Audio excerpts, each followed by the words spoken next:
Okay. Um, Hi, everyone. Thank you for joining us this evening. So April is a celebration of the Earth, and we have lots of Earth fairs to celebrate around the city. ACS will be participating in the Rancho Bernardo Earth Day Festival, and that's Sunday, April 14th. And then we're also partnering with San Diego Whale Watch on April 21st for a beach cleanup, and that's going to be at Ocean Beach. And you can find out more information about these events on our ACS-San-Diego.org website.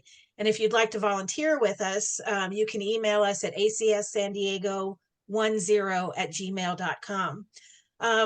So for tonight's presentation, please mute yourselves and make sure that any questions you have, you put in the chat box. And then those questions will be addressed at the end of the presentation.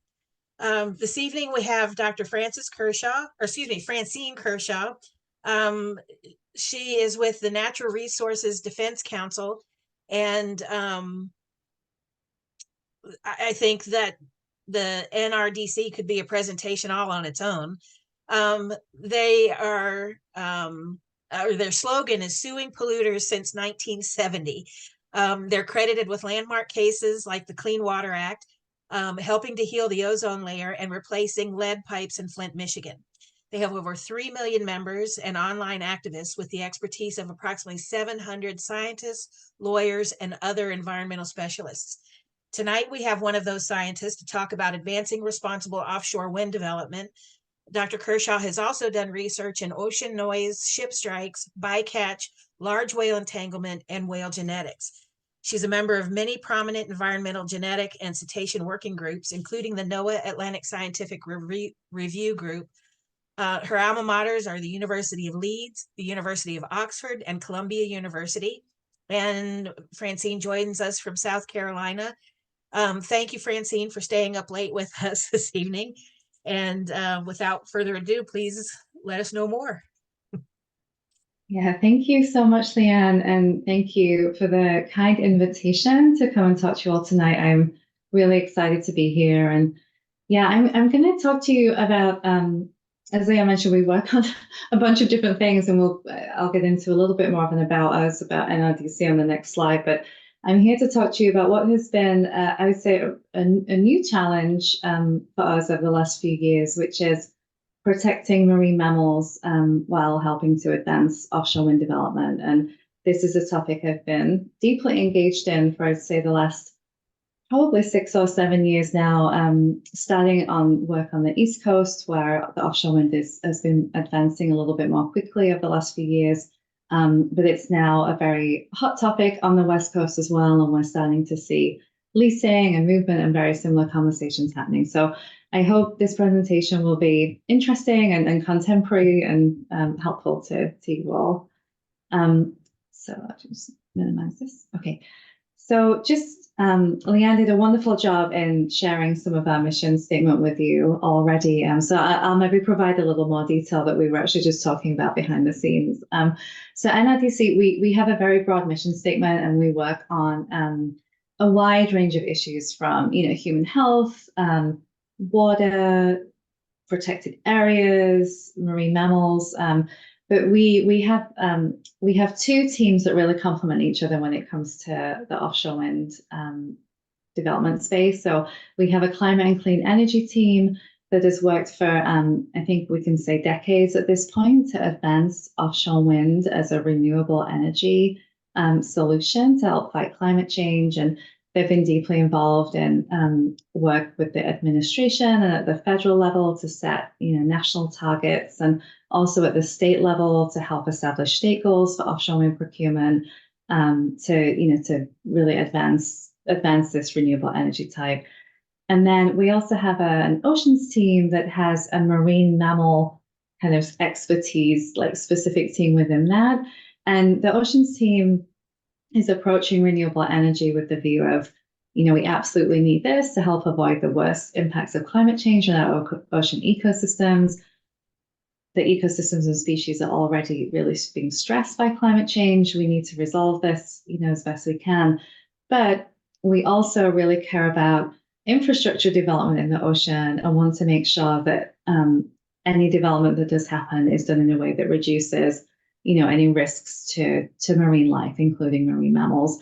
And so that is where really I've been sitting, is trying to come up with those, best practices, management measures, safeguards, and making those recommendations so that offshore wind can advance quickly as it needs to do, but is also protective of marine life. And that's kind of the story that I'm gonna tell tonight. I'm a scientist, and as Leanne was saying, I work in an organization that was founded by some rogue law students and has been doing a lot of legal-based advocacy for a long time, since the mid-70s. So when I showed up here, my research for my PhD was in population genetics of baleen whales and in the southern hemisphere, around Africa and the northern Indian Ocean. And so I showed up at NRDC, and suddenly I'm surrounded by lawyers and policy experts, and I'm the only marine mammal scientist on staff. And it was a steep learning curve to learn about US marine mammals to begin with, and then all of the laws and different ways that we advocate in the US. But, one of my main jobs is really to identify what the best available science is out there, not necessarily conducted by me. I don't do a lot of my own research on these subjects anymore, but it's making sure that what everyone else is doing in terms of the science is being identified, translated into an understandable format by either lawyers or for litigation, and then fed into all of the advocacy that we do. On this offshore wind topic, it's been a little bit more hands-on for me, because I've been taking that science and my own understanding and best judgment as well as I can, and trying to come up with these best management practices for this new industry in the US. So I like to put that in context, because often I feel a little, a fish out of water, as it were. So I want to take a quick moment to introduce the cast of characters that we're thinking about when we're working in the offshore wind arena in California. And I appreciate this is an American Cetacean Society talk, and so I'll be relatively brief, because I'm sure there's a lot of marine mammal experts on the line. But we can dig, if there are specific questions on the particular species we'll be talking about, we can dig more into that in the Q&A if it's helpful. But starting on the top left here is this wonderfully dramatic picture of humpback whales being showy as they like to be. And my main species of focus for my research was humpback whales, so they have a very special place in my heart. And just to note that there are multiple populations of humpback whales that migrate and feed off the California coast. And some of those populations are in good shape, and then some of those populations are of concern. So there is a population that's also called a distinct population segment. And that's just how it's termed with under the Endangered Species Act. It just means it's a group of whales that tends to breed with one another and is somewhat isolated from other populations. So there's one of those distinct population segments that breeds off of Central America, and that population is classified as endangered under the Endangered Species Act. There's about just over 1,200 individuals left, and so they're at quite high risk of any human impacts.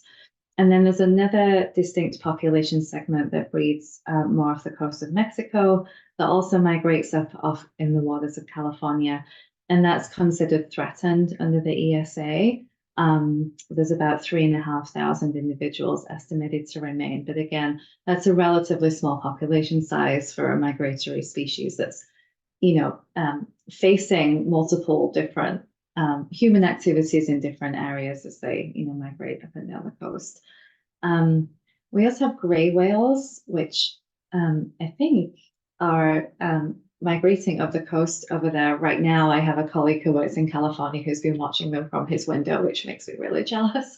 And there are two populations of gray whales as well. And so there's Western North Pacific gray whales, that were first discovered off Sakhalin Island in Russia in I think 1990.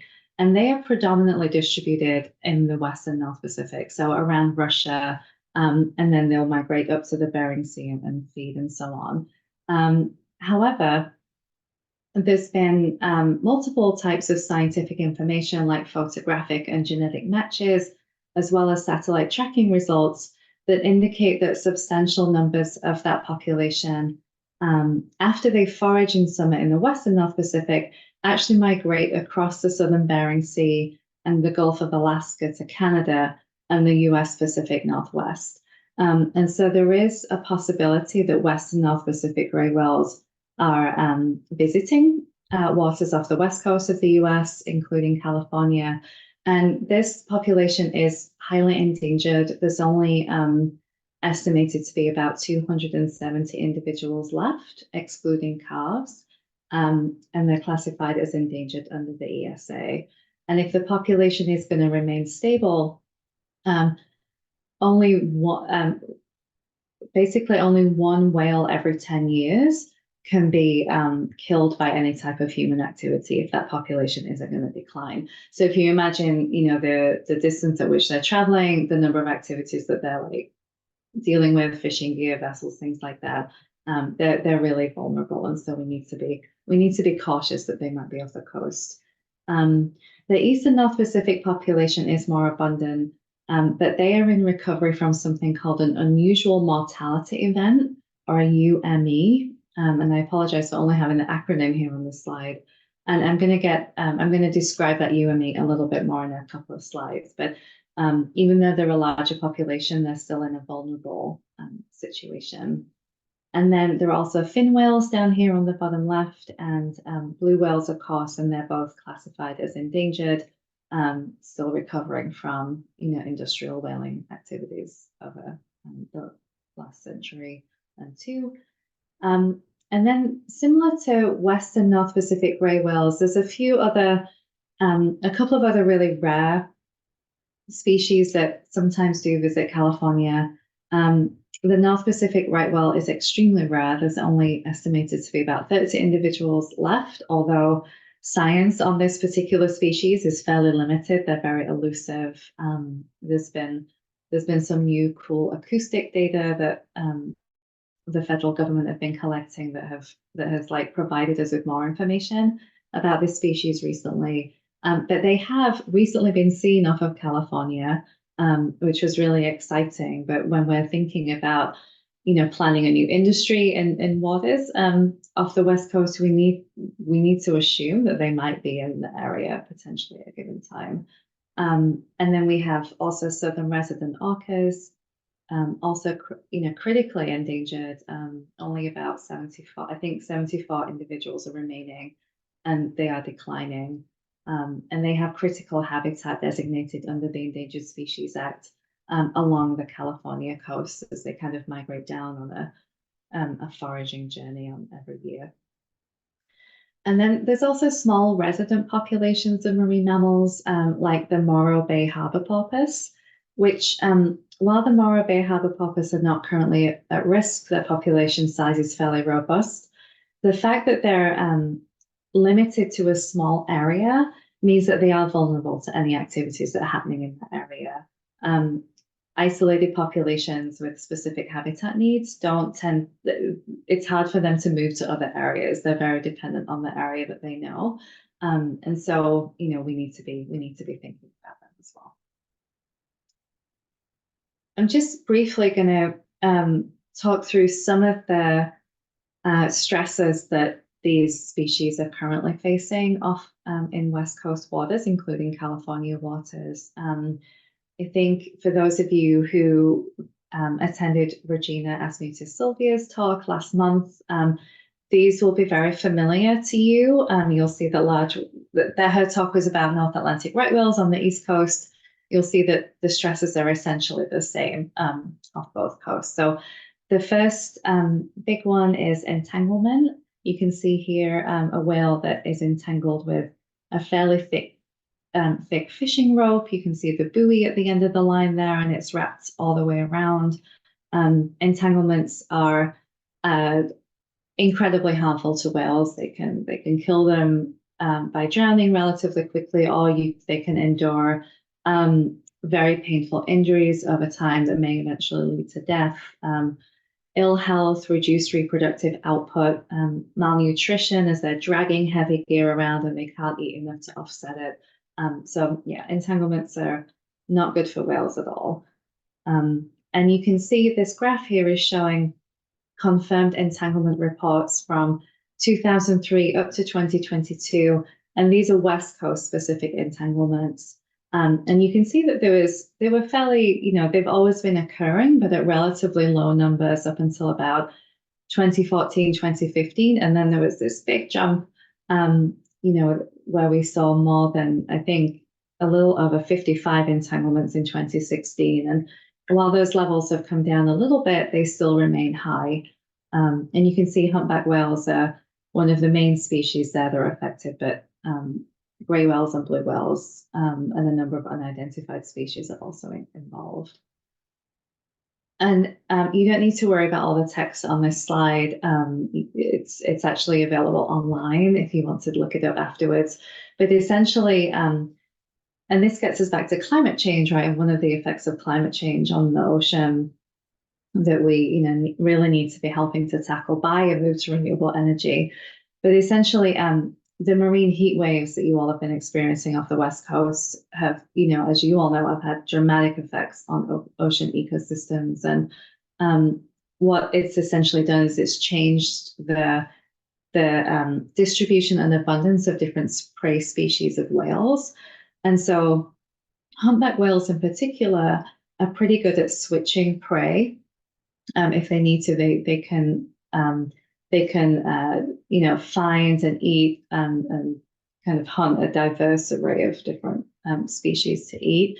And so what has happened with these marine heat waves and also some toxic algal blooms is that there's been a lower krill abundance than usual off the shelf break, and a switch to a higher abundance of anchovies, like nearer shore. And so humpback whales have moved essentially more towards the shore and inland and further north. That's been called habitat compression. The climate conditions have compressed the whale's habitat closer to shore, and unfortunately up into areas where there's higher levels of fishing activity. And the Dungeness crab fishery in particular was also reacting to these toxic algal blooms so that they could fish safe seafood. And they also shifted distribution. And so this led to a 400% increase in whale entanglements, the co-occurrence of these two things, the fishing activity and the whale habitat really has boosted and retained high levels of entanglement off the West Coast for several years. Vessel strikes are also, a constant threat. And have been for a long time off the West Coast, but it's also thought that some of those habitat changes we just talked about may have also brought some species of whales more into the path of shipping lanes or areas with high vessel activity than they were before. This is a sad picture of a juvenile blue whale that was found dead after a ship strike on Point Reyes National Seashore in June 2018. June 2018. So around the same time that we were seeing those elevated entanglements. And then this gets us back now to the grey whale unusual mortality event that I mentioned earlier. So climate change effects on prey can also, of course, have a more direct effect on whales that may have a more limited diet. So species that, are not able to switch prey as easily as humpback whales might be able to do, or if they've migrated a really long way to areas where they expected to find food, they've used a lot of energy in that migration. Finding food where they expect to find it is really important for their survival. And if that food is no longer there, that is going to have devastating effects on the individual. So the Eastern North Pacific grey whale unusual mortality event involved 690 grey whale strandings between 2019 and 2023. And you can see the distribution of those strandings on this map here. So it included 347 in the United States, 316 in Mexico, and 27 in Canada. And these strandings occurred in the wintering grounds of the whale, the migratory grounds, and also the feeding area. So it was really a really massive impact on the population. And there was an investigative team that was created by NOAA, by the federal government, to try and understand, like, why is this UME happening? And they concluded that the preliminary cause of the UME was localized ecosystem changes that in the whale's subarctic and Arctic feeding areas. So those areas where gray whales really expected and needed to find food. And that resulted in changes in food, malnutrition, decreased birth rates, and increased mortality documented during the UME. The reason that you see strandings in the south of the range there and not up in the Arctic is because the animal was not able to eat enough on its foraging areas, and then it migrated all the way down the coast and essentially run out of energy. So West Coast whales are struggling, and some species, such as those with really low population sizes, cannot withstand any additional stresses. But we also need to fight climate change. And climate change is having a lot of direct and indirect effects on these species as well, and and us all globally. So as I mentioned, in order to fight climate change, one of the areas that NRDC is focused on is advancing renewable energy. And we published this report, it's available online, in 2017, called America's Clean Energy Frontier. And essentially, this report analyzed and again, this was 2017, so these numbers may have changed now, but it essentially kind of analyzed how much renewable energy we would need from multiple sources, not just offshore wind, to really make an impact in avoiding the worst impacts of climate change, taking into account the IPCC targets that were at the time. And this that we needed offshore wind to be part of the renewable energy mix if we were going to meet these goals that we needed to meet. So essentially, like, we can't reduce carbon emissions to the extent we need to do if we don't advance offshore wind energy alongside other kinds of renewable energy like solar, and do a lot of other a lot of other things as well. But so essentially, this, not just that report, but everyone was coming to this conclusion around that time, and so this really set the US on a path towards advancing offshore wind energy. And the Biden-Harris administration has really accelerated this, since the beginning of their administration. Obviously, under Trump, the Trump administration, there was a lot of pushback on any kind of offshore wind development for various reasons. So when President Biden came in, they really hit the ground running with their agencies, and they set these really ambitious offshore wind goals for the nation. So there's a national goal to deploy 30 gigawatts of offshore wind by 2030, and that goal was set in March 2021. And then there was a newer goal to advance lease areas in deep waters by deploying 15 gigawatts of floating offshore wind by 2035, and that was made in September 2022. And that deep water goal is the most relevant one for California and floating wind. And then the state of California has set its own statutory goals for offshore wind.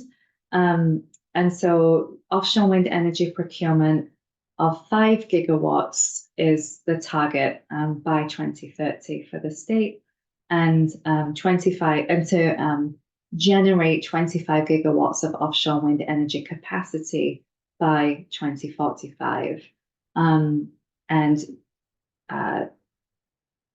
The California Energy Commission estimates that the suitable sea space off the coast of California contains about between about 35 to 59 gigawatts of potential offshore wind capacity. So of that, kind of maximum range, the state has identified that 25 gigawatts is going to be its goal. This was required by Assembly Bill 525 that was passed in September 2021. And right now, there's a draft of the strategic plan to attain that procurement goal. And this strategic plan was also required by AB 525. And that's out for public comment at the moment with a deadline of March 22nd, 2024. So if anyone is interested in digging deeper into that, it's fairly easy to find on a Google search. So I'd encourage you to go take a look at the strategic plan. And so essentially for California and also Oregon, those goals and targets and movement towards offshore wind has resulted at this particular moment in these 2 offshore wind energy lease areas, which you can see in green here. There is Morro Bay we can talk about as just a single one. So Morro Bay is the closest one to San Diego, and further, it's kind of in the central coast. And then there's also a North Coast wind energy lease area called Humboldt, just off of Eureka. And then there are 2 what are termed call areas that have been identified off of Oregon. So call areas are areas that the Bureau of Ocean Energy Management, which is the federal agency that is managing offshore wind development in the US, they've identified these really broad areas, and they're like, okay, we think that this big area might be suitable for offshore wind development.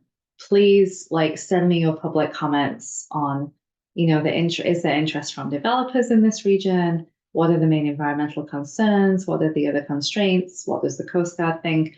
And through a multi-step process, those call areas are narrowed down into what term these wind energy areas that become lease areas. And lease areas are ones that have already been bought by a company. So you can see those in green there. So at the moment, there's some small areas, not too much. But I just did want to put California in context with the rest of the nation. And so California is now down here on the lower left. I'm sorry, this map is a little all over the place, but it's because it's really hard to actually fit all of this on one image because there's so much happening now. So at the top here, you have the Northeast United States, and you can see a lot of green lease areas just kind of south of Cape Cod and Martha's Vineyard, east of New York. They're all live. Everything is moving pretty quickly there in terms of development. Further north there in the Gulf of Maine, there's a really big coal area. That process is just starting. On the middle, on the right-hand side, you can see the kind of central East Coast.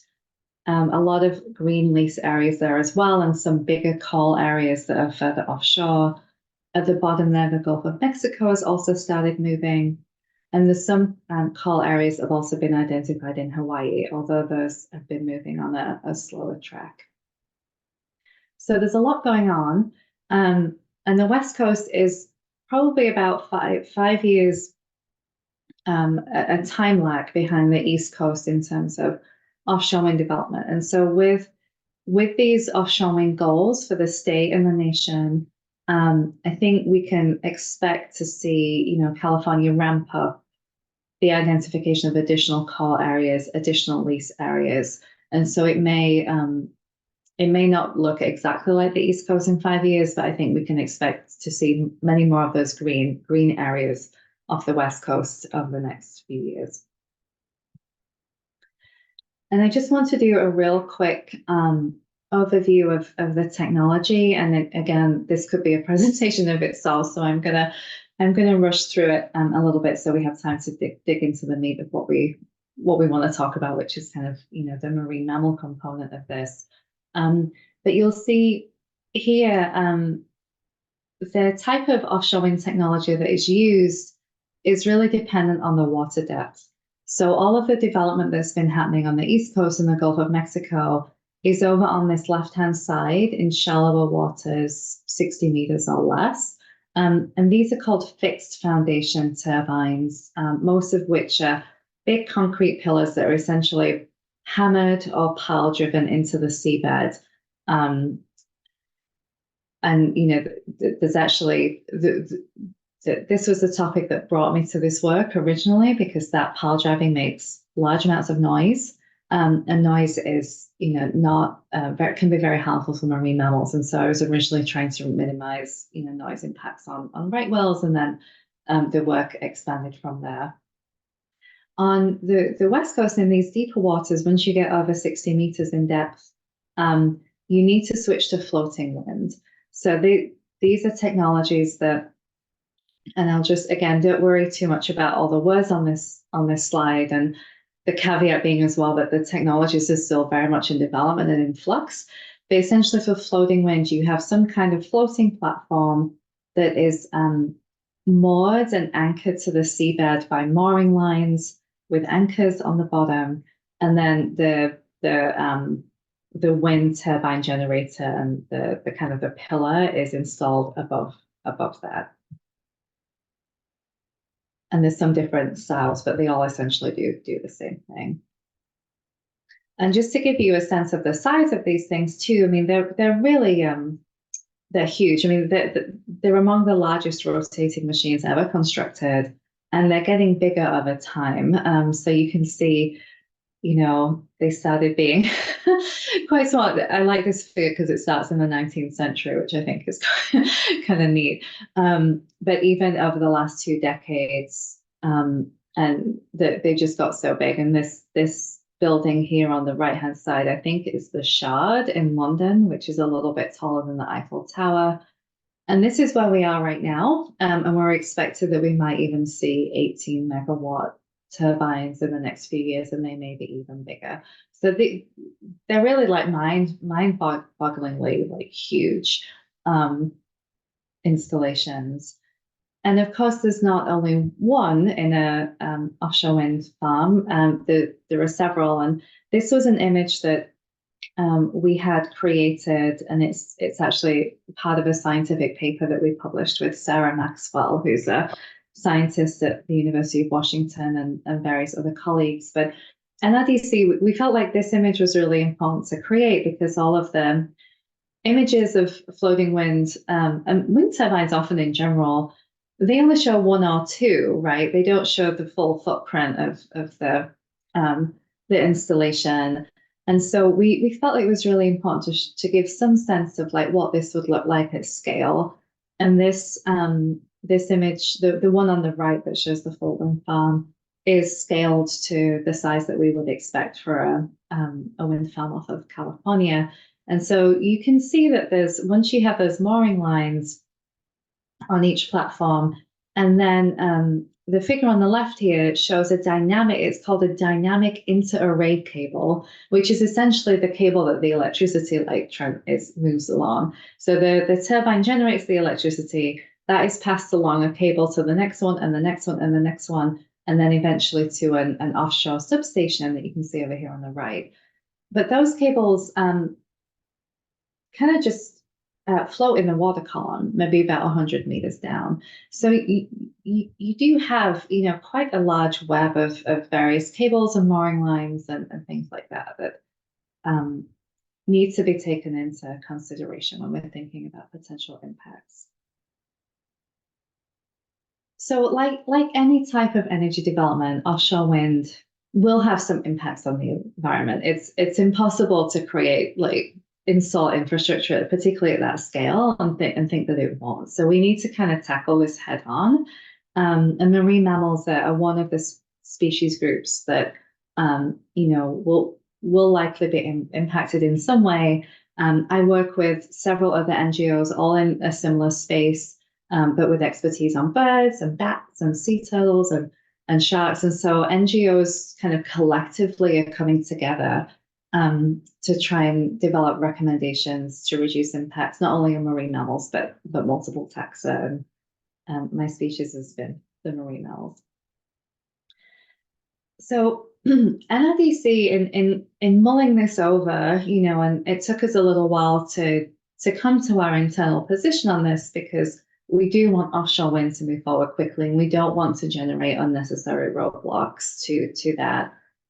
There are a lot of entities that don't want offshore wind at all, and you know, there's been a lot of lawsuits around that on the East Coast, and you know, so we're not necessarily advancing this industry in a friendly you know, space. So we want to make sure that we're not, you know, throwing up unnecessary concerns or creating problems for the industry. But at the same time, we need to make sure that the ocean and marine mammals are protected. So NRDC has come up with, our position is that we support environmentally responsible offshore wind development. And we have a long definition for that. And there's other aspects of responsible that we care about too, which, you know, we can talk about more later if that's of interest. And essentially our view of environmentally responsible offshore wind is that it follows the mitigation hierarchy. And this is what's shown here on the slide. So the principle of the mitigation hierarchy is that first and foremost, you try and avoid as many impacts as you can. You just avoid them. You take measures that mean that they don't happen. If you're not able to avoid something, you then try and minimize and mitigate that impact as much as possible. And then if that's, you know, you get that to a certain point, and then you're kind of in the territory of rehabilitation and restoration of, you know, habitat, and then going towards offsets. Our work on marine mammals has been focused mainly on the avoid and minimize and mitigate portion of this hierarchy. Others that are, you know, concerned about birds and, you know, fish habitat have been thinking through the rehabilitation and offset piece of it. So NGOs are looking at this full hierarchy, and so is BOEM and, you know, developers and so on. But what I'm going to talk about in this presentation is mainly the first two, that avoid and minimize, you know, and then mitigate, mitigation of impacts. So I'm just going to run through, again, relatively quickly, the four major categories of things that we're most concerned about for marine mammals. The first one is, and you'll see that these tie closely to, you know, the major impacts that marine mammals are already experiencing off the West Coast. So the first is vessel strikes.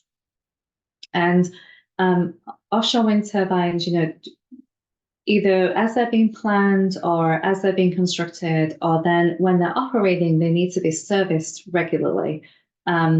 So there's a lot of vessel activity associated with offshore wind turbines. And obviously, you know, the number of offshore wind vessels added to an area is going to be relative to the number of vessels in an area to begin with. It's not going to be a huge increase, but any instance of a vessel interacting with a marine mammal is of risk to that marine mammal, and particularly large whales, you know, many of which are endangered.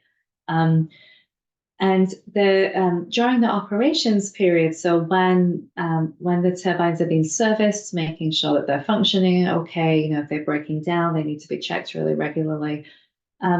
Offshore wind developers on the East Coast have been using what they've called these crew transfer vessels, which there's a picture of one here on the slide.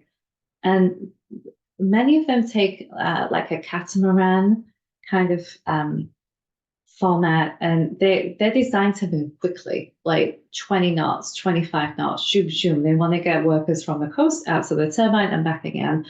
And so vessels moving at higher speeds are at greater risk to whales too from vessel strikes. In fact, any vessel moving over 10 knots, and it doesn't even have to be a big shipping vessel. It can be a smaller vessel like this, could result in, you know, serious injury or mortality of the whale.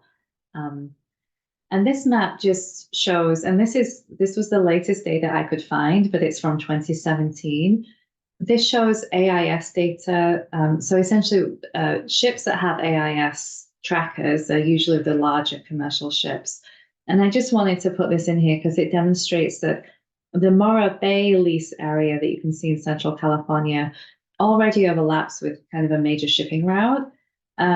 Humboldt further north, not so much, but you could also, argue that, additional vessel strike risk in an area where it's been relatively low, like to date, is not necessarily, a great thing. So there are some solutions. On the left-hand side, you'll see a much larger vessel. This is called a service operating vessel. And these are essentially boats that go out and they are like at-sea hotels. So workers can go out to sea, stay out there for several days, maybe 2 weeks, and service the turbines using that as a landing post. And that's good because if they're out for several days, it means they can move more slowly to and from shore, like the time pressure is taken off. Helicopters are also being used to transport, workers to and from shore. So that removes vessel strike risk as well.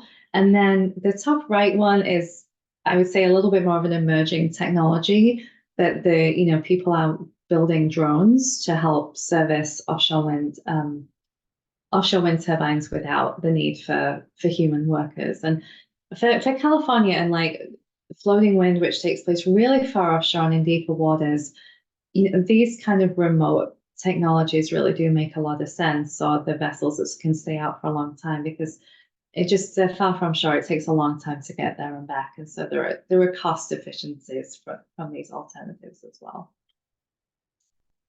Entanglements. So there's all of these cables, and we do have some concerns about elevated entanglement risk. This image was created by Boehm, and the intention was to show to scale how big a whale would be in relation to these huge mooring lines and inter-array cables, dynamic cables. So the likelihood of something that small getting entangled, wrapped around in something that big is pretty unlikely. That's been termed primary entanglement, where the whale is wrapped and entangled in the mooring lines and cables themselves. We don't know it doesn't happen, and we'll have to monitor to make sure it doesn't, but it does seem relatively unlikely that a whale will become directly entangled in such big lines and cables. One thing that NRDC is concerned about, and some of our colleagues in the NGO community, is what we've been calling secondary entanglement. So that's when ghost fishing gear and other like marine debris could become entangled around those mooring lines and cables. And that could secondarily entangle whales, but also really any marine life that's going by, sharks, sea turtles, things like that. So that's one thing that we've been focused on. And then for areas that have whales that are already entangled in them, and you'll see here, I think it's a humpback that's dragging a buoy line. Its tail is entangled, but it's dragging it behind it. You could imagine that the buoy line may get caught around some of this infrastructural cables and potentially anchor the whale in place. So even if the whale isn't becoming entangled, these trailing lines and buoys may become a problem. So I'd say NRDC has been kind of leading in this space in terms of developing some, recommendations to reduce this risk and actually articulating this risk to begin with.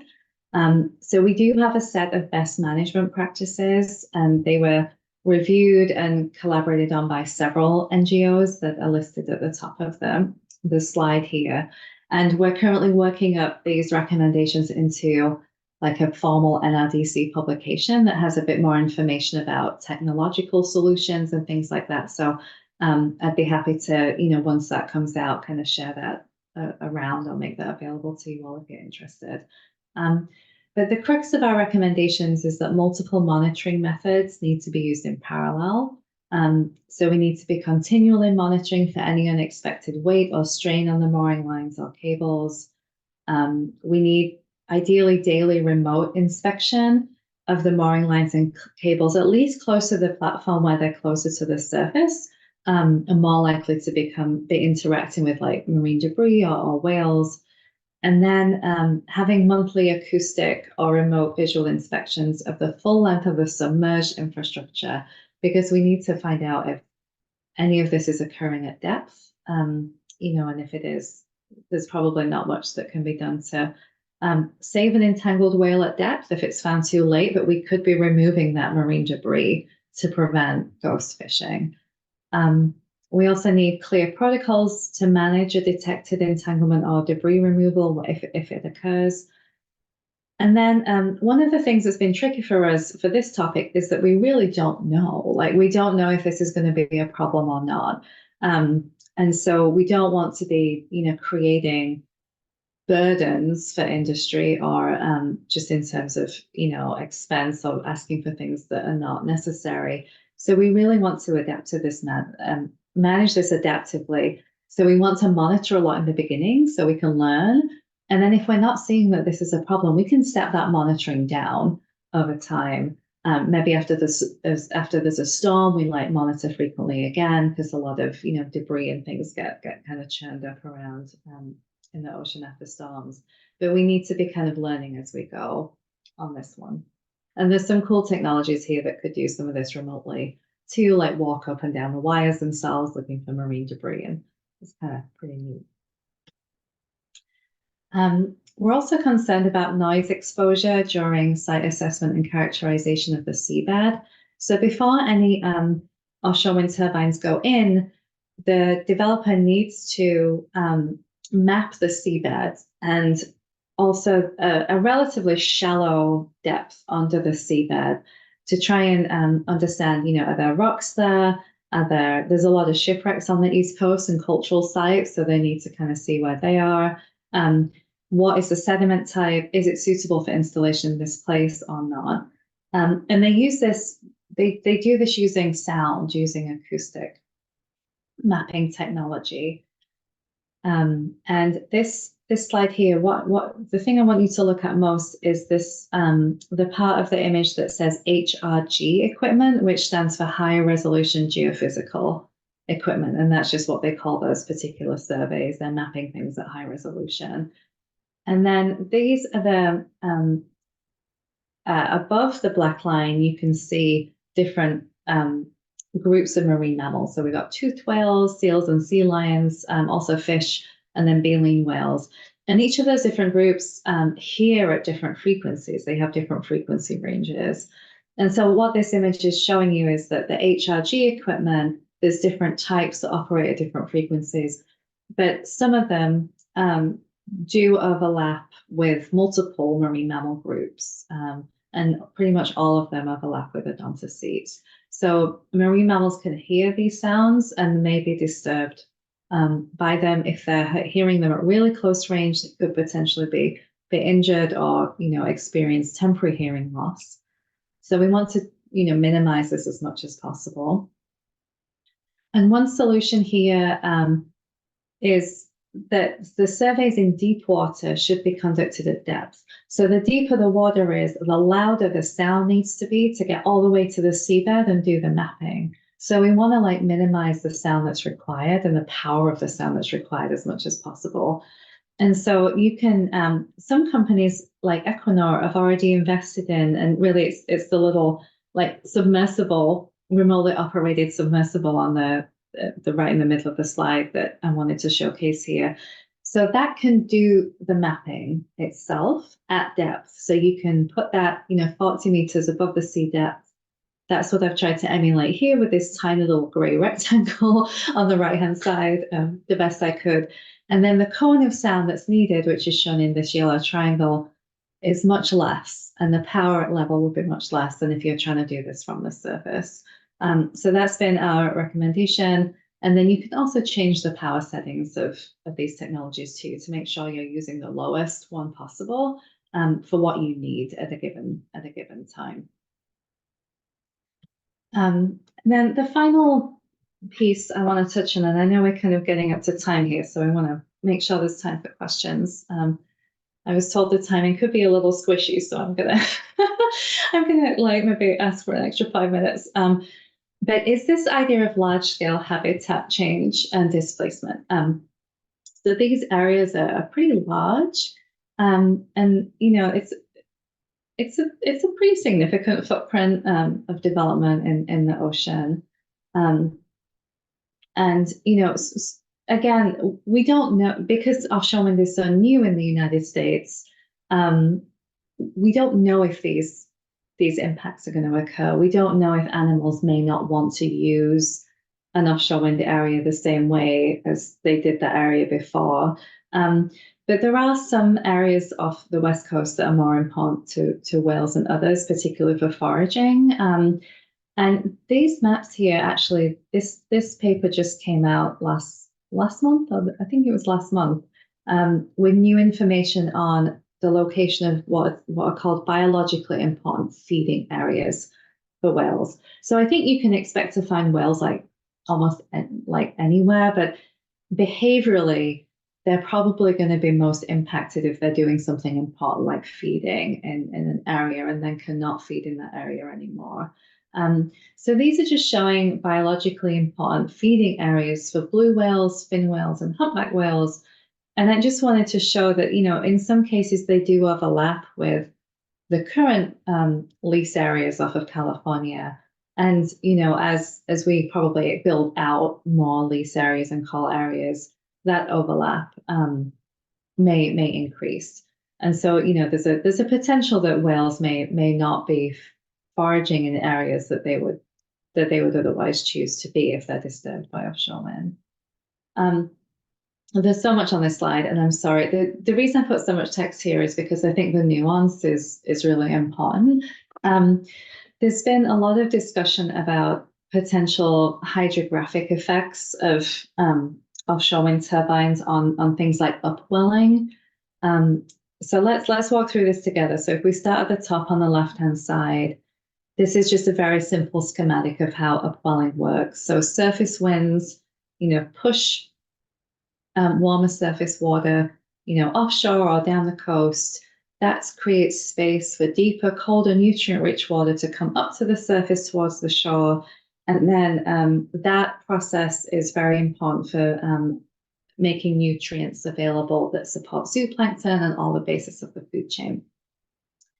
There's been some science and actually evidence, like field evidence from Europe, that offshore wind turbines, both individually and collectively, can change the surface winds and can create turbulence actually in the water column that may affect like hydrographic features that may affect kind of ocean circulation and then maybe basal species of the food chain.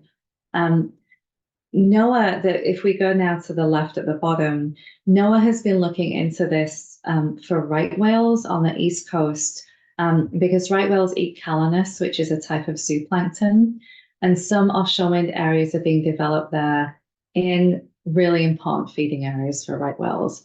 And so they're really starting to think about this and how what the mechanism might be, how ocean circulation has changed, how it affects zooplankton, how that might affect food availability for right whales, and what that might mean for the population. Fortunately, the National Academies of Science did a really, did a really rigorous study into this question for right whales and Nantucket shoals specifically, which was one of those important feeding areas for right whales, which is very close to offshore wind areas. And they looked at all of the information available that so far on this topic, looked at different modeling techniques, really did a deep dive into the oceanography of the region, and they developed this report, and this is available freely online. I think you just have to put your email in. But their conclusions were this, and this was just for this specific area, but it was that, and again for fixed bottom turbines, not for floating. We don't know anything about floating really. But they acknowledge that fixed bottom wind turbines can affect the ocean due to physical presence of structures across the water column, as well as the effects of wind energy extraction on ocean circulation. So these effects can happen. Based on what is known, though, the impacts on ecosystems from development and operation of offshore wind may be really difficult to distinguish from natural or other anthropogenic variability, including climate change, in the Nantucket Shoals region, because the oceanography there is dynamically evolving because of other things related to climate change, similar really to off of California. And so teasing out like what changes may be due to offshore wind relative to what may be due to just these broader regional changes, it's going to be really hard to determine that like scientifically. So to try to address that, the academies, really recommended that targeted observations and studies are critical to understand and quantify the hydrodynamic and ecological effects of offshore wind in the Nantucket Shoals region. And I think arguably we could say the same thing for California. So we really need to, start monitoring for this and thinking about it now. And just as, one solution to avoiding these types of impacts is to, and here we are we're in this avoidance part now of the mitigation hierarchy, is ideally you would develop offshore wind areas outside of areas that were really important to whales and marine mammals. That area that was important for right whales off the East Coast, that was important for foraging, actually became important for right whales for foraging after the wind energy areas had been determined, because right whale habitat shifted so much because of climate change. So there's all of this dynamism that makes it really challenging. But we have seen BOEM make some good decisions, both in the Gulf of Mexico and the Gulf of Maine, where they've the wind energy areas that they've identified, they've specifically avoided some important areas for marine mammals. And these are just a couple of blogs that I wrote kind of praising the government's efforts to do that, because if we can avoid these things to begin with, it makes it much easier to deal with down the line. So I just have two more quick slides, and this one really builds on the fact that we need to adaptively manage this industry, because there's a lot we don't know. Like these recommendations and management practices are based on common sense in many ways, right? And what we do know, we've learned some things from Europe, but there's a lot we don't know here. And floating wind is a new technology globally. There's only some small pilot projects around the world. So we don't have that European experience to learn from like we did for the fixed. So we really need to be monitoring, using our learnings, changing how we manage this industry as we go along, and making sure we're really doing that and holding folks accountable to do that. And just on the monitoring side of things, there's been something set up on the East Coast called the Regional Wildlife Science Collaborative for Offshore Wind, RWSC. It was established by 4 sectors: federal agencies, states, ENGOs, and the offshore wind industry. And this entity is effectively identifying, monitoring, and research priorities for offshore wind development off the East Coast, helping collaborate and coordinate that research, helping fund some of it, and really kind of bringing everyone together so we can do this in a coordinated way. It's also setting data standards so that research that's done, data is collected in the same way, and so we can start to integrate it together to get this regional understanding. NRDC has also put out a set of monitoring of marine life recommendations with 20 other environmental organizations. That's available on our website, and that isn't just for marine mammals. It's for all taxa that our groups are concerned about. And there's a West Coast region specific chapter that folks might find interesting. And then very live in California right now is a California Assembly Bill, AB 80, which would require the Ocean Protection Council to establish and oversee a nonprofit West Coast offshore wind science entity, essentially the analog of the RWSC on the East Coast. And NRDC has been an active supporter of that bill, and we'd love to see that come to fruition. And so with that, I'll say thank you. I apologize. I think I took about an extra 10 minutes, so I hope it was useful. And I needed to end with North Atlantic right whales because A, I love this picture, but B, this was the species that really kind of brought me to this work, probably about 7 years ago now. And a lot of the learnings that we're now applying to the West Coast, we've learned from our experience trying to protect right whales from similar things on the East Coast. And it's been a little learn as you go on that front. So, it's nice to be able to use those learnings and everything, the good and the bad, and start to apply that in the West Coast California context in a way that hopefully will kind of get us to where we need to be sooner on the West Thank you Coast. very, So very anyway, thank much, you so much. Thank Yeah. you. And any See that questions would be person. appreciated. I have a few questions for you. So Jan, I'm going to actually combine two of Jan's questions, and that they are, who is the corporation that is benefiting monetarily with turbine energy? How can we stop them from building wind energy? Is it at all possible? So NRDC's position is that we support offshore wind energy. So that's not really my bailiwick in terms of opposing this renewable industry. So yeah, I don't know.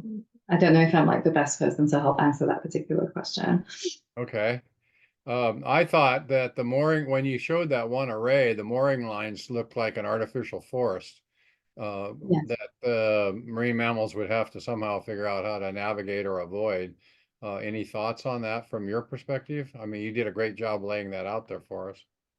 Yeah, I agree. I mean, it's certainly a lot of installation of physical structures in their habitat that they have never, had encountered before. It's going to be really important for us to monitor how whales are using the area before those mooring lines and cables go in and the platforms, and then monitor how their behavior changes, or if it changes, and if so, how, as the construction happens, and probably for several years after operations, just so we're like taking into account any natural variability. The turbines are really quite far apart. They're about a nautical mile apart. So I think, it could be that this scale is just so huge that they don't necessarily react to it in a way that we might expect for, kind of when you have lots of vertical lines because of fishing, for example, in a small, dense area. But it really is a big unknown. And, for floating winds, we really don't have anything to learn from. There's a small project up of Scotland, but they don't have the same types of migratory streams of large whales foraging in the same area as we do off California. So it's just going to require really good investment in monitoring and research, and then making sure that if we do see changes, that we're really proactively thinking about, okay, well, how could we change this in the future? Could we bury those inter-array cables? Could we do something else? Yeah. I mean, are you including, it raises another question for me, and then I'll get back to the others, but are you including marine navigation? I mean, that array looks pretty impressive, and you would think shipping companies would not want to have to somehow, even with radar, avoid that. And more importantly, the U.S. Navy, it would kind of preclude a submarine operation, I would think. But maybe that's what it's designed, is to snag the enemy. I don't know. Yeah, maybe so. BOEM manages the whole process of identifying these areas, and it's a very extensive stakeholder engagement process. And so there's consultation with Department of Defense, with U.S. Coast Guard. Every step is open to like public comment from industry. Yeah. And so in the planning stages of those wind energy areas, they identify areas of high conflict, like with shipping lanes or other things, and they'll remove those off the bat. So in like determining those boundaries, they've actually accounted for a lot of input already. And kind of the only way they move forward is if there's generally a green light from USCG and DoD. Thank you. Leanne is asking, was there a specific change that increased entanglements in 2016? It was the habitat compression, and there's been a that the scientific paper I referenced there is really robust by Santora et al. And I think that came out in 2020. That really gets into it in detail, but they've definitively attributed that increase to this habitat change that was caused by climate change. So humpback whales are coming closer to shore, further north, and at the same time, the Dungeness crab fishery was opening later because of toxic algal blooms and changing. So that co-occurrence and overlap boosted those entanglements, and some of that co-occurrence has remained. Like those habitat changes haven't gone back to how they were before. It's like kind of a new state, and we're seeing it in Oregon as well, and entanglements have increased there too. Excellent, excellent. Jen has another question about whether the pounding and drilling of posts for the turbine causes any kind of physical damage, like hemorrhaging to the eyes, ears, and brains of whales. Do we have any data on that? Do we know anything? So this would be for pile driving of fixed foundations, not for floating off of the West Coast. So pile driving is extremely loud. And so if we would not expect the same effects that I think Jen was referring to, which we see from Navy sonar effects on beaked whales, which would be the hemorrhaging and the bleeding. And that's because the beaked whale is at depth when it's startled by sonar noise, and it comes quickly up to the surface, and it gets the bends the same way that we do as divers. And it's that causes the hemorrhaging that we see on those stranding, photos of those unfortunate individuals. Pile driving those is extremely loud. If a whale was close to it, it could experience either permanent or temporary hearing damage.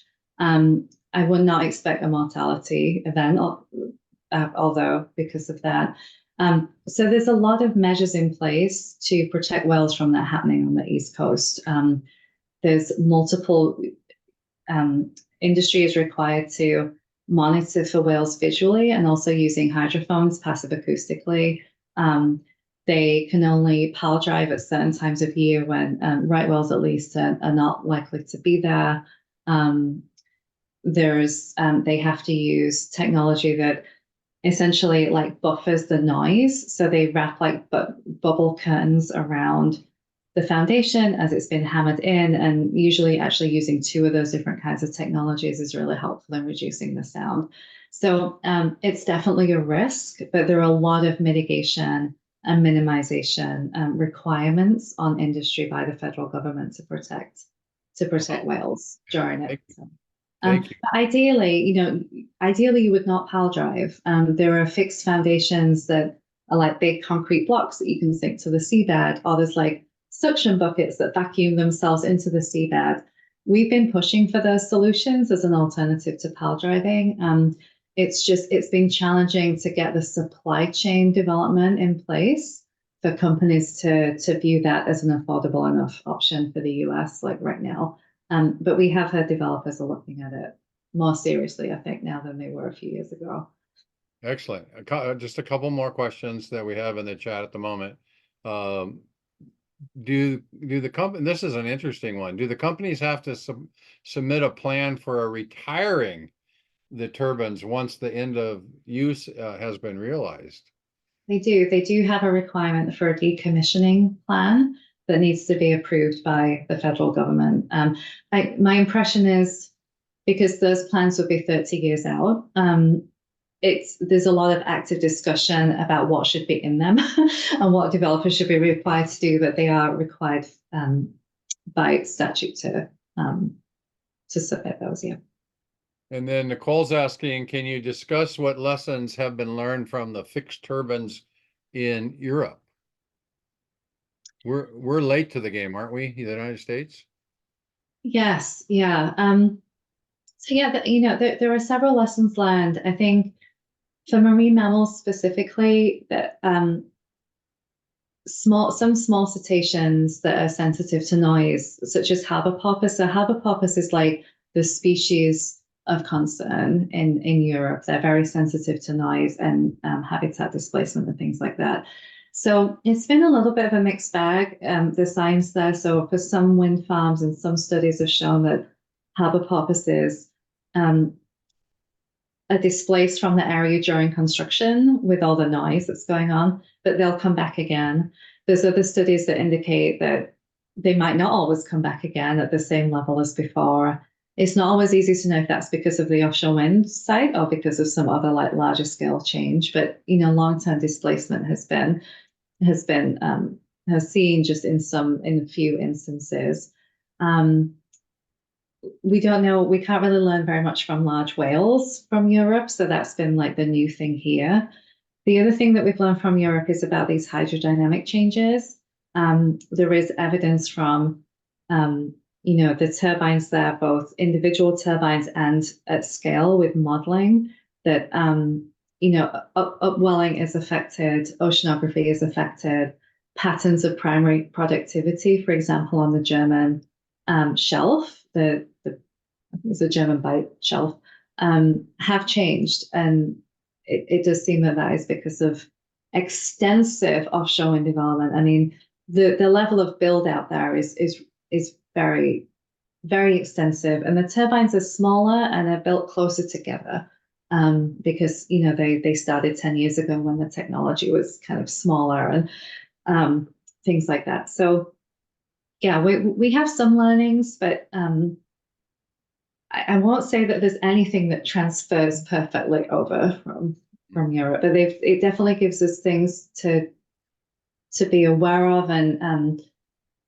I think it highlighted the importance to me of baseline monitoring, like making sure you're monitoring before anything goes in, because the other issue with Europe is they're trying to detect these things after turbines have gone in, and there wasn't really that baseline monitoring done before, and so trying to compare it before and after isn't possible. So we're kind of limited in what we can learn in some ways. But we've also, not seen any really devastating effects of offshore wind development on marine life either in Europe, which is encouraging. So with the right measures in place, we should be able to do this in the right way. Well, out of respect for your time and the fact that it's way past most people's bedtime on the East Coast, I'll turn it back to our president, and she can have a closing remark, but thank you very much. Thank you. Yeah, thank you so much for your time and for hanging out with us so late in the evening. This has been fascinating, and I may reach out to you to get some more of the articles and stuff. And Yes, please do. So that would be great. And again, thank you. And to all our listeners, I hope that we'll see you at the Earth festivals. We've got again the one in Rancho Bernardo on Sunday, April 14th, and then the beach cleanup on April 21st at Ocean Beach, and that's partnering with San Diego Whale Watch. Again, Francine, thank you. And I, wish you well in your research and endeavors with all of this. And have a great night. Thank you. It's been a pleasure. Thank you all for spending time with me. Yes, of course. Take care. Bye-bye. Thank you. It was outstanding. Oh, I enjoyed it. Thank you.